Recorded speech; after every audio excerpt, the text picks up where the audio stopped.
Je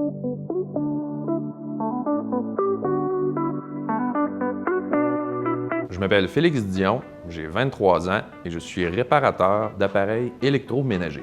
J'ai mon entreprise, en fait, qui répare toutes les marques et modèles d'appareils ménagers. Réfrigérateur, cuisinière, lave-vaisselle, ensemble laveuse, sécheuse, donc un peu tout ce qu'on trouve d'une cuisine et buanderie. Ça fait à peu près 6 ans que je suis dans le domaine. Moi, je viens du milieu des ventes. Donc, j'ai commencé, moi, par vendre les appareils dans un magasin.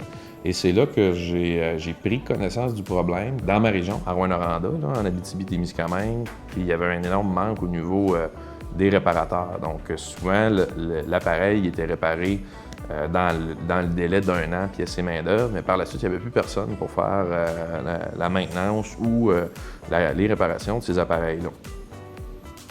L'écologie, c'est au centre des valeurs de l'entreprise Electrodoc. Plutôt que de récupérer, recycler, on va chercher à revaloriser l'objet au final.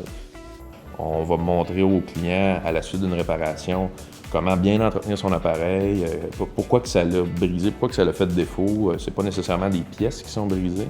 Donc, vraiment donner des conseils d'entretien dans un but préventif.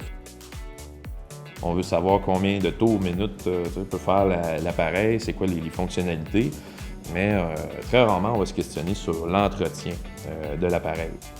La motivation pour le client d'appeler le réparateur est vraiment variable à chaque client.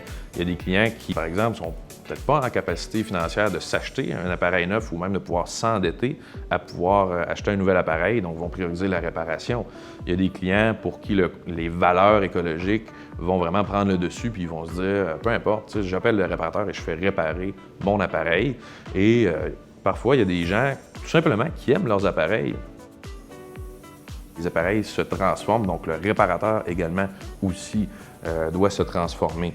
Il y a plusieurs nouvelles technologies, des technologies qui sont plus accessibles comme l'impression 3D, l'accessibilité des composantes électroniques qui permettent d'offrir un taux de réparabilité supérieur. Si on regarde je dirais 5 à 10 années passées, où est-ce qu'on changeait beaucoup plus les pièces.